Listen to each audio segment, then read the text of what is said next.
Welcome to Study Loop. So here we have a gyroscope and we have a rotor which is spinning along this path, and the rotor is rotating along this direction. We call this omega, which is the angular velocity for the rotor, and for this precession velocity we call that big omega. So now if we want to figure out the upward force exerted by the pivot, we'll see that this rotor has a mass, and the gravitational force is acting downwards. So, and since the rotor is not going down, it's balanced. So that means through the pivot point, there will be an equal and opposite force which will be balancing this mg, or the weight of the rotor.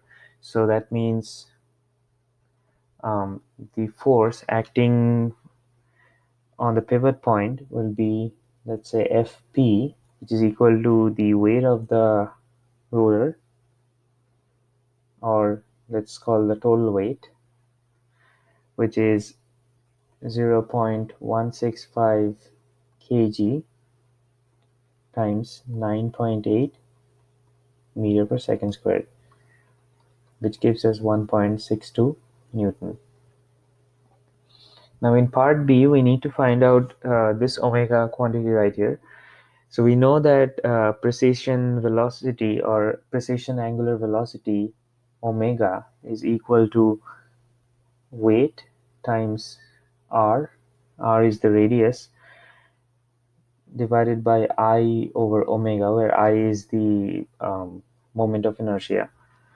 Now, we don't know the omega. We need to figure out that from the problem.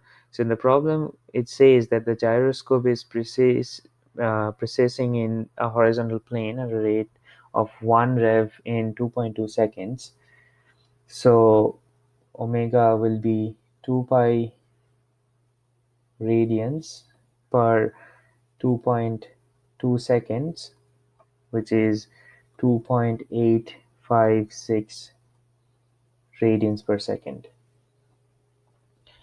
Now we can solve for this omega, or the little omega, which is W times R over I times big omega, and we know all the values. So this W is 0.165 kg times 9.8 meter per second squared times R, which is 0.4 meter, divided by I, is given as 1.2 times 10 to the power minus 4 kg meter squared times omega, or big omega, which is 2.856 radians per second. And that gives us our little omega as 189 radians per second, or 1.8 times 10 to the power 3 revs per minute. Now for part C, we can actually explain part C in this diagram. So if we look at the figure from above, we'll see that torque will be in the direction of the precession. So this is the precession velocity. So torque will be, so let me actually draw it here. So we have the rotor around here, and then it's rotating along this axis. So the torque, if we look from above, the torque will be along in the direction of the precession. So maybe the like tangential direction at each point.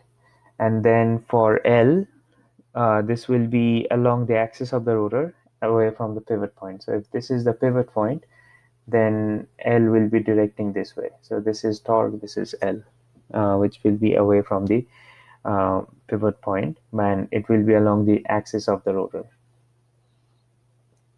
So the rotor is spinning like this, so that means the axis is this way. So that's why L will be away from the pivot point. Thank you.